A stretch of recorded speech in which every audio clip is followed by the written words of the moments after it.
तपाईँ प्रधानमन्त्री भएर व्यक्तिगत कुरा गरेँ के दुलै ल्याउने कुरा गर्नुभएको थियो के भात खाने कुरा गर्नुभएको थियो के भट्टी खाने कुरा गर्नुभएको थियो त्यस्तो कुरा गर्न पाइन्छ मलाई कहिलेकाहीँ यो आक्रोश व्यक्त गर्न बाध्य पार्नुहुन्छ तपाईहरू सबैभन्दा बढी रिस स्वास्नी मानिसलाई सौतासँग हुन्छ अरे अहिले प्रेम आले र योगेश भट्टराई ती सौता भएका छन् यत्रो अर्बौंको लगानी गर्न सक्ने त्यो बतास सतासवाला समूहहरूलाई आउने त्यो सम्पत्तिको स्रोत के हो लिपुलेक लिम्पियाधुरा र कालापानीमा प्रेम आलेहरू के भन्नुहुन्छ ठेगान छैन तपाईहरूकै तर्फबाट भएका अपराधको अहिले उजागर भएको त्यसबाट मैले ठुलो कुरा गरेँ भन्ने जस चाहिँ प्रेम आलेजीले लिन खोज्दै हुनुहुन्छ शिवशंकर मेनन भन्ने व्यक्तित्वले त भन्नुभयो नेपालले जतिसुकै प्रमाण देखाओस् हामी लिपुलेक लिम्पियाधुरा र कालापानी छोड्दैनौँ भन्नुभयो एमसीसी टेबल गर्दा चाहिँ राष्ट्रघाती सामन्त गोयलसँग कुरा गर्दा चाहिँ राष्ट्रवादी के भने यदि राजा महेन्द्रले नागरिकता ऐन ल्याएर नेपाली नागरिकले मात्रै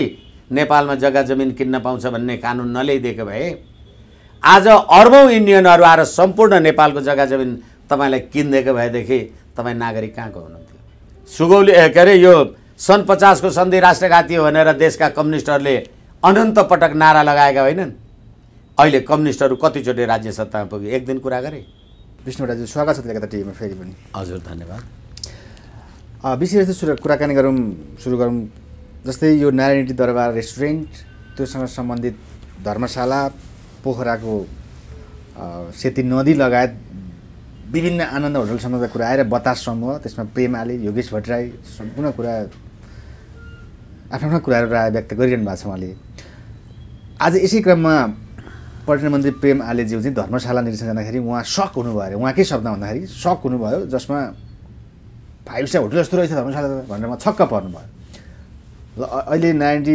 परिसरमा पनि फेरि त्यही स्टोन राखेर निरीक्षण जानुभएको छ र उहाँ आक्रामक रूपमा लाग्नु भएको छ कि नारायणीको रेस्टुरेन्ट अथवा धर्मशाला अझै घुमेर त्यसलाई आफूले भने जस्तै गरी अगाडि बढ्ने कुरा गरिरहनु भएको छ धर्मशाला बुझ्दा उहाँ सक हुनुपर्ने कारण त्यस्तो 5 स्टार होटल भएको देखेर छक्क परेको कारण उहाँले व्यक्त गर्दाखेरि नेपालमा यस्ता कुरामा किन के भइरहेछ र उहाँले यो भन्नुपर्ने कारण के थियो र किन भन्दै हुनुहुन्छ यहाँबाट कुरा सुरु गरौँ पहिलो त उहाँले किन भन्नुभयो त्यो कारण उहाँलाई नि सोध्दा राम्रो तर एउटा नेपाली नागरिकको हैसियतले आम सञ्चारले राखेको जिज्ञासालाई सम्बोधन गर्ने क्रममा हिजो पनि पशुपतिनाथ नारायणहिटी राजदरबार थिए यस्तो किन हुँदैन थियो र अहिले किन भयो यसको जम्मा कारण यो देशलाई संघीय लोकतान्त्रिक धर्मनिरपेक्ष गणतन्त्र भनेर तपाईले देशको धर्म संस्कृति सभ्यता राष्ट्र राष्ट्रियता राष्ट्रिय एकता अखण्डता स्वाधीनता सम्प्रभु सत्ता सबैलाई दाउमा राखेर खाली सत्ता राजनीतिमा निर्लिप्त हुनुको विदेशी शक्तिको कठपुतली हुनुको यो परिणाम हो मैले उदाहरणको रूपमा प्रस्तुत गर्ने गरेको छु तपाईले तपाईको आफ्नो देश समाप्त गर्नु पर्यो तपाईलाई भने त्यो देशको सभ्यता संस्कृति त्यहाँका जनताको सामाजिक एकता सद्भावलाई छिन्न भिन्न नबनाइकन त्यो देशको अस्तित्व समाप्त हुँदैन यसै क्रममा अहिले 62-63 को आन्दोलनमा संघीयता धर्मनिरपेक्ष र गणतन्त्रको पक्षमा नारै लागेका थिएन मेरै देश मै हिन्दू राष्ट्र हिन्दू धर्मावलम्बी मानिस मै अखण्ड नेपाल मान्ने मै संवैधानिक राज संस्था मान्ने मैले त्यसको विरुद्धमा ढुङ्गा हानिन 12 बुँदे समझदारीमा त यो कुनै कुरा थिएन मैले यो कुरा यसकारण जोडेँ र भन्ने गरिन्छ सबैभन्दा बढी रिस स्वास्नी मानिसलाई सौतासँग हुन्छ अरे अहिले प्रेम आले र योगेश भट्टराई ती सौता भएको छन्। तर पहिला त सँगै थियौँ पनि भन्नुभएको छ नि फेरि यहाँले।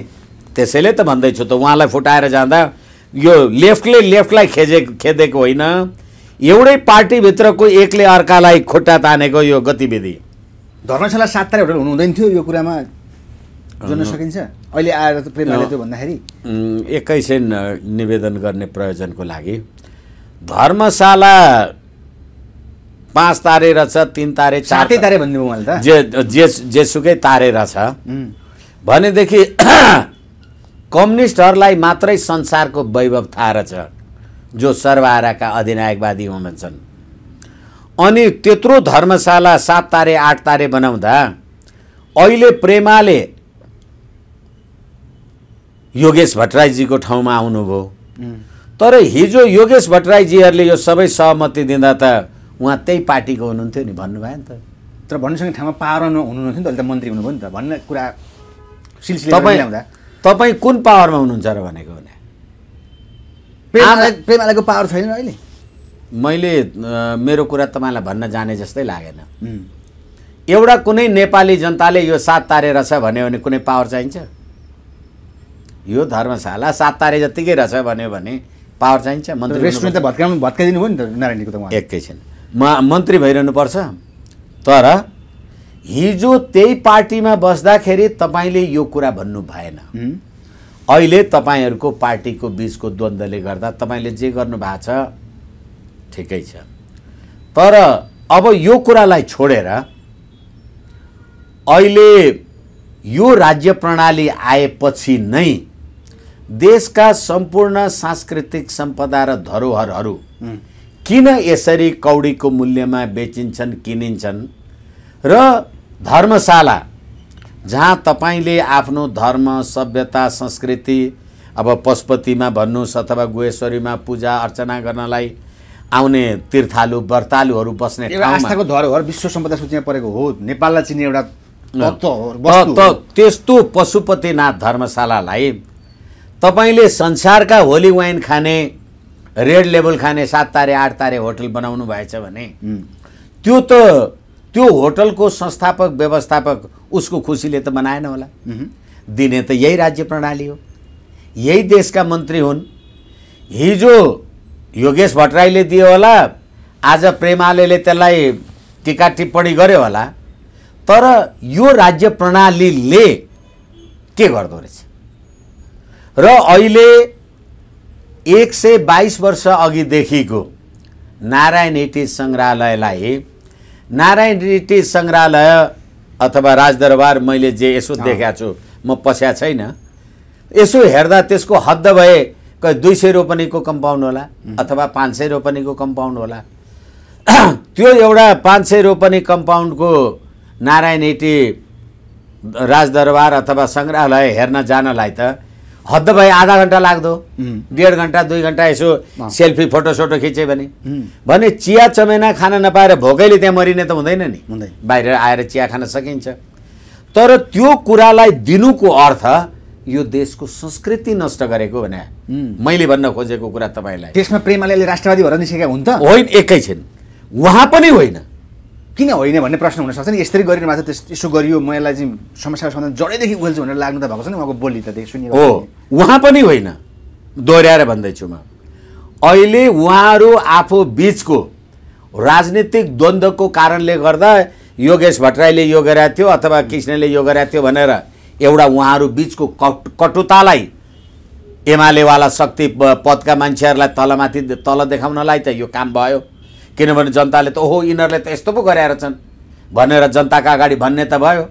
तर हिजो त्यो काम गर्दा प्रेमाले पनि त्यही हुनुहुन्थ्यो। तर जनजातिको छोरो साँच्चै नै स्टेट फरवर्ड रहेछ है, गर्ने रहेछ भन्ने त मान्छे परेको छ नि, छाप होइन। एकैछिन म त्यसरी पनि भन्दिनँ, म जाति जनजाति आदि इत्यादि त्यो नाउँगाउँ। तर उहाँले आफूले भन्नुभएको छ होइन, उहाँले भन्ने कुरा उहाँको ठाउँमा छ, म भन्दैछु, मैले नै मेरो कुरा भन्ने हो, उहाँले उहाँको कुरा जे भन्नु होला। त्यसैले गर्दा देशको एउटा मन्त्री भएर हिजो तपाईँ योगेश भट्टराईले यो काम कारबाही गर्दा तपाईँ मन्त्री हुनुहुन्न थियो, ठिक छ, तपाईँ मान्य सदस्य हुनुहुन्थ्यो, तपाईँ एउटा जिम्मेवार पार्टीको नेता हुनुहुन्थ्यो, ठिक छ। अहिले मैले चाहिँ यो काम कारबाही गरेँ भनेर तपाईँ भन्नुहुन्छ भने के गर्दा रहेछौ त तिमी यो देशका राजनीतिक दलहरूले शक्तिहरूले सत्तामा पुगेको बेलामा के गर्दा रहेछन् भन्ने कुराको त नग्न प्रमाण त देखियो। तर तत्काल देखिँदा प्रेम आलेले केही न केही गरेको चाहिँ देखिन्छ त अहिले चाहिँ यही सर्टकटमा भन्दाखेरि चाहिँ। म चाहिँ अब त्यसरी भन्ने कुरा भन्दा पनि यो उहाँहरूको पार्टीभित्रको अब एकछिनलाई मान्नुहोस् अहिलेको बतास समूहमा आर्जु देउवाजीको पनि संलग्नता छ भन्ने कुरा आम सञ्चारमा छैन भने उहाँले स्पष्टीकरण दिइसक्नुभयो। स्पष्टीकरण त योगेश भट्टराईजीले पनि दिनुभएको छ र स्पष्टीकरण दिनलाई के आपत्ति भयो र? जे देखिएको भनेको छ भनेपछि यो राज्य सत्ताका हिमायती हुँ भन्नेहरू अहिले जुन प्रेम आलेजी यो काम कारबाही गरिराख्नु भएको छ यसलाई मैले खराब भनिराखेको होइन, तर उहाँले हाम्रो गोकर्ण रिसोर्टवाला कुरा के गर्नुभयो? पाल्पाको रानी महलवाला कुरा के गर्नुभयो? ओम्नी ट्राभल्समा भएको कुरा के गर्नुभयो? त्यतिखेर त उहाँ नेकपा एमालेकै सदस्य हुनुहुन्थ्यो, मान्य मन्त्री। त्यो चाहिँ उहाँले गर्न मिल्दैन त भन्ने कुरा हो। त्यसो भने होइन, भन्नुको तात्पर्य अहिले तपाईँले यो गतिविधि गरेर तपाईँकै पार्टी सत्तामा हुँदा यो काम कारबाही गर्नुभएको रहेछ। अहिले तपाईँ त्यो पार्टीबाट छुटेर अर्को पार्टी बनाएर सत्तामा पुगेको बेलामा यो कुरा गर्नुभएको मात्रै हो। होइन भनेदेखि त यो राज्य व्यवस्था प्रणालीका मान्छेहरू त यस्तो गर्दा रहेछन् नि त, मुलुकको सभ्यता संस्कृति धरोहरहरूलाई तलमाथि गर्ने। यसै कारणले गर्दाखेरि कुनै व्यक्तिलाई जस दिने अबजस दिने भन्दा पनि यो हामीले कस्तो पद्धति ल्यायौँ जसले देशको सांस्कृतिक सम्पदा बेचेर खान्छ, जसले देशका धार्मिक स्थलहरू धर्मशालाहरू एउटा चाहिँ भट्टी पसल रन्डी पसल जस्तो 7 स्टार 5 स्टार होटल जस्तो बनाएर सञ्चालन गर्छ। त्यसलाई दिने र त्यसबाट कर लिने, त्यो कर त त्यहाँबाट उठायो कर त प्रेम आलेजीको खातामा पनि आउँछ होला, प्रेम आलेजी भन्नाले सरकारको खातामा पनि आउँछ होला। यसै कारणले गर्दाखेरि यो पात्रको होइन, यो पद्धति प्रणाली चरित्रको कुरा हो। यस्ता चरित्र यी पात्रहरू अहिले फेरि हामी कुरा गर्न सक्छौँ। मलाई लाग्छ मैले एकतासँगै कुरा गर्दा भनेको छु जस्तो लाग्छ मलाई। अहिले 3 करोड जनसङ्ख्या भएको देशमा, हालाकि विदेशमा कति बस्छन् आफ्नो ठाउँमा होला, लगभग 100 जना मान्छे मन्त्री छन्। 7 वटा प्रदेशमा 70 वटा मन्त्री छन्। केन्द्रमा 25 जना 75 95 मन्त्री छन्। एउटा मन्त्रालयमा सालको खर्च 1 अर्ब खर्च हुन्छ भन्छन् भनेदेखि यो सम्पूर्ण कुरा कहाँबाट यो म्यानेज भइरहेछ? कहाँबाट आउँछ यो खर्च? कसरी टिकेको होला? र तपाईँ हामी नेपाली जनताको स्तर भनेको तपाईँ हामी सामान्य के 2-4 हजार 1500 अथवा धेरै जागिर सागिर खायो भने 20-25 हजार यही न होला? होइन भनेदेखि यत्रो अर्बौंको लगानी गर्न सक्ने त्यो बतास सतासवाला समूहहरूलाई आउने त्यो सम्पत्तिको स्रोत के हो? जसले सङ्ग्रहालय किन्न सक्छ, धर्मशाला त्यस्तो गर्न सक्छ। तर बतासीले भन्नु म बतास जस्तो दिमागको मान्छे हो, दिमागले मेहनत गरेर 30 वर्ष म अरबपति खरबपति भन्न सक्ने क्षमता भएको मेरो व्यापारिक नलेज हो भन्नुभएको छ नि त उहाँले। मैले एक रुद्राक्षको मालालाई लिएर मैले 1 पैसा पनि खाएको छैन भन्नुभएको छ। ठिक छ, ठिक छ, उहाँको बौद्धिकता क्षमता होला। त्यो सम्पत्तिको स्रोत तपाईँको ज्ञानले कमाउनु भयो होला। त्यो के नेपाली भूमिबाट कमाउनु भयो? नेपाली जनता चाहिँ दिनदिनै गरिब भएका छन्। अस्ति 2077 श्रावणसम्मको रिपोर्टमा त्योभन्दा अगाडि मुलुकको वार्षिक ऋण 3 खर्ब, यो 5 वर्षको दरम्यानमा 19 खर्ब 27 अर्ब ऋण देशलाई। देश त्यति कङ्गाल हुने, जनताको टाउकोमा त्यति ऋणभार थपिने, अनि बतासजीहरू चाहिँ म धुरन्धर प्रकाण्ड महान हुँ त्यस कारणले म अर्बौं कमाउँछु भने कहाँबाट कमायो होला? नि त केही त होला। त्यसै गरेर हाम्रो पुष्पकमल दाहालजीको टावर सावरवाला गतिविधिमा संलग्नताका कुरा त बाहिर आइराखेका छन्। एनसेलवाला कुरा बाहिर आइरहेछ। खर्बौं राज्यलाई ट्याक्स तिरेको छैन, तर एनसेल अर्बौंपति भएर सम्पत्ति जम्मा गरेको छ। यसै कारणले गर्दाखेरि जनता गरिब हुने र तपाईँ चाहिँ अरबपति हुने भने कहाँबाट आयो? किनभने भर्खरै हामीले कुरा गऱ्यौँ अहिले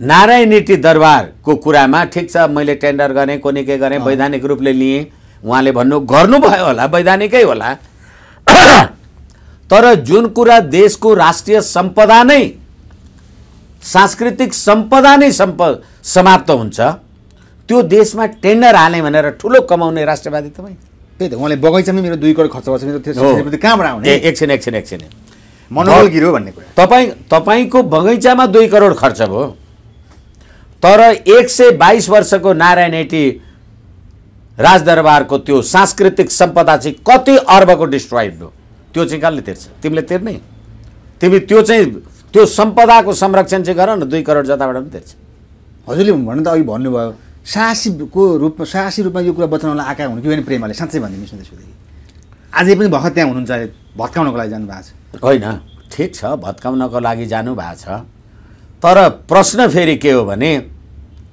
पृथ्वीनारायण शाहको शालिग चाहिँ लात्ताले हानेर भत्काएर तपाईँहरूले गणतन्त्र ल्याएको कुरामा त्यो बनाउन कहिले जानुहुन्छ अहिले तपाईँले नारायणहिटी सङ्ग्रहालय आदि इत्यादि गर्नुभयो के गर्नुभयो भनेपछि राज संस्थाको विरासतलाई बेचेर खाए भने हो त्यसलाई निरन्तर गर्नुपर्छ भने हो त्यो पनि मैले भन्दिनँ म फेरि पनि तपाईँलाई के निवेदन गर्न अनुमति चाहन्छु भने यो सबै गर्ने यो प्रणालीको काम हो यो व्यक्तिले गर्ने कुरा भनेको चाहिँ प्रणाली जे बनाउनु भयो त्यस एउटा प्रेमाले गर्छु भनेर समस्या समाधान हुन्छ भन्ने छैन किनभनेदेखि यस्ता प्रेम आलेजीले पनि उहाँ आफू त्यतिखेर केपी शर्मा ओलीको क्याबिनेटमा मन्त्री हुँदाखेरि बाहिरबाट आएका अक्सिजन सिलिन्डरहरूमा सबै आफ्नो फोटो टाँसेर ठुलो मान्छे हुने काम गरे होइन भने फेरि पनि मैले भन्छु यो देशको सांस्कृतिक सम्पदा बचाउनका लागि अहिले राष्ट्रिय पोसाक समाप्त गर्नुभयो राष्ट्रिय झण्डा डढाउनु भयो लिपुलेक लिम्पियाधुरा र कालापानीमा प्रेमालेहरू के भन्नुहुन्छ ठेगान छैन नरेन्द्र मोदीको पुतला जलायो भन्दा हाम्रो जयसिंह धामीको केसमा पक्रेर त्यही युवाहरूलाई कुट्नु पिट्नु जे गर्नुभयो तर पनि के हो भनेदेखि तपाईँहरूको आफूभित्रको पार्टीभित्रको दलगत द्वन्द्वले गर्दा तपाईँहरूकै तर्फबाट भएका अपराधको अहिले उजागर भएको त्यसबाट मैले ठुलो कुरा गरेँ भन्ने जस चाहिँ प्रेमालेजीले लिन खोज्दै हुनुहुन्छ कालापानी लिपिको कुरा उठ्दै गर्दाखेरि अहिले प्रेस विज्ञप्ति समेत आएको छ इन्डियाको उसबाट एम्बेसीबाट यसमा कुनै हाम्रो त्यस्तो आफ्नो अडान हामी छोड्दैनौँ आफ्नो कुरामा हामी विश्वस्त छौँ भनेर आउनु र नेपाल सरकारले विभिन्न बाटाघाटा मोदीले गरेका कुरा हुँदाखेरिमा यताबाट खासै त्यस्तो केही कुरा नहुनुमा यहाँ चाहिँ के भइरहेछ त अहिले किनभनेदेखि तपाईँ अस्ति भर्खरै धर्मनिरपेक्ष देशको नेपाली काङ्ग्रेसको पार्टीले नेतृत्व गरेको सरकारको रामशरण महत दिल्ली गएर हामी त प्रजातान्त्रिक शक्तिको समर्थनमा मुलुकमा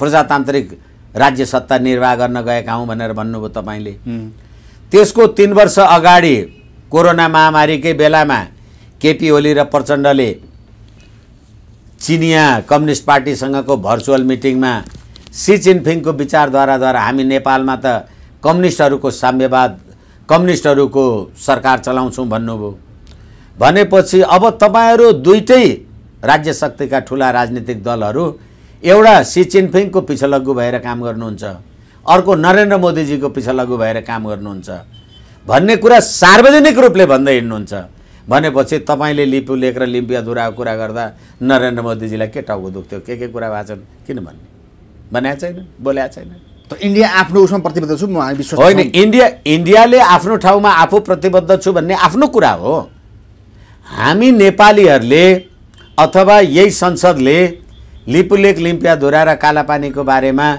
संसदबाट सर्वसम्मतिले त्यो हाम्रो भूमि हो भनेर निकालिसकेपछि त्यसबारेको राष्ट्रिय अन्तर्राष्ट्रिय पहल चाहिँ नेपालले के गर्यो त कूटनीतिक नोट पठायो त्यसको जवाब दिएन शिवशंकर मेनन भन्ने व्यक्तित्वले त भन्नुभयो नेपालले जतिसुकै प्रमाण देखाओस् हामी लिपुलेक लिम्पियाधुरा र कालापानी छोड्दैनौँ भन्नु हो।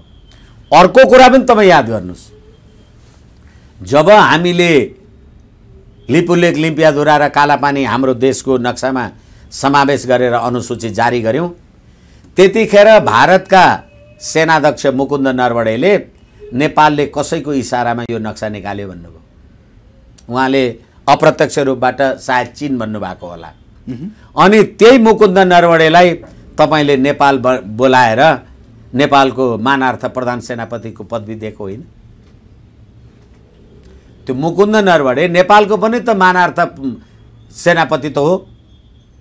अनि त्यसकारणले गर्दाखेरि अब अहिले लिपुलेक लिम्पियाधुरा र कालापानीको कुरा गर्दा सुगौली सन्धिको दफा 4 जहाँसम्म मलाई स्मरण छ,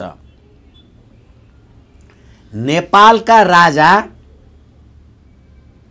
महाकाली नदी पश्चिमको भूभाग समर्पण गर्छन् र अब उपरान्त आफू र आफ्ना सन्ततिलाई पनि त्यो पश्चिमको भूभागको दाबी छोड्छन् भनेर लेखेको छ।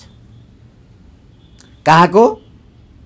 महाकाली नदी पश्चिमको भूभाग, जलभाग होइन, भूभाग।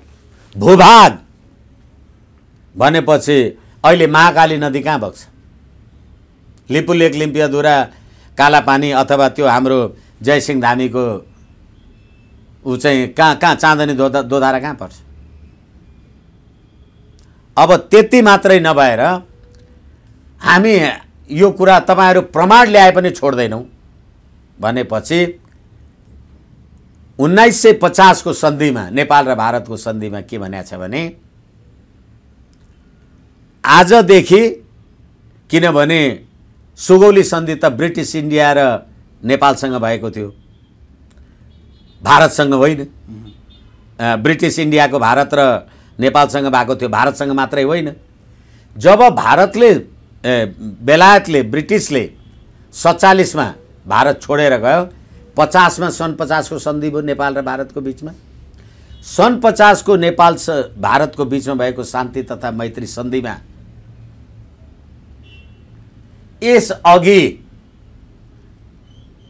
भारतको नाउँमा नेपाल सरकारसँग भएका सम्पूर्ण सन्धि सम्झौता पत्राचार गतिविधिहरू खारेज हुन्छन् भनेर लेखेको छ। भनेपछि हामीले सुगौली सन्धिमा छोडेको टिस्टा सतलज किल्ला काङ्गडा हाम्रो हुनु परेन? खोइ त।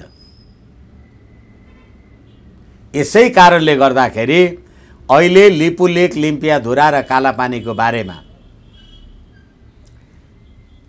हामीले जे नक्सा निकाल्यौं होला अनि त्यसलाई हामीले भारत समक्ष नोट पठाउँदा त्यसको बारेमा हामी कुनै अन्तर्राष्ट्रिय पहल गर्दैनौं भने भारतले त्यो कुरालाई किन मान्छ? तर केपी ओलीजी किनकि राष्ट्रवादिता देखिएको यो नाकाबन्दीदेखि लिएर चुच्ची नक्सा कालापानीको बारेमा अडान भन्ने कुरा, त्यो भ्रम चाहिँ तपाईले छर्नु भएको हो, देखिनु चाहिँ भएको होइन। किनभनेदेखि यो सामन्त गोयलसँग एउटा देशको छिमेकी देशको खुफिया एजेन्सीको प्रमुखसँग मध्यरातमा बालुवाटारमा प्रधानमन्त्रीको हैसियतले तपाईले घण्टौं के कुरा गर्नु, गोप्य गफ गर्न नपाउने भन्ने प्रश्न उठ्छ नि प्रधानमन्त्री जस्तो मान्छे। मलाई कहिलेकाहीँ यो आक्रोश व्यक्त गर्न बाध्य पार्नुहुन्छ तपाईहरु।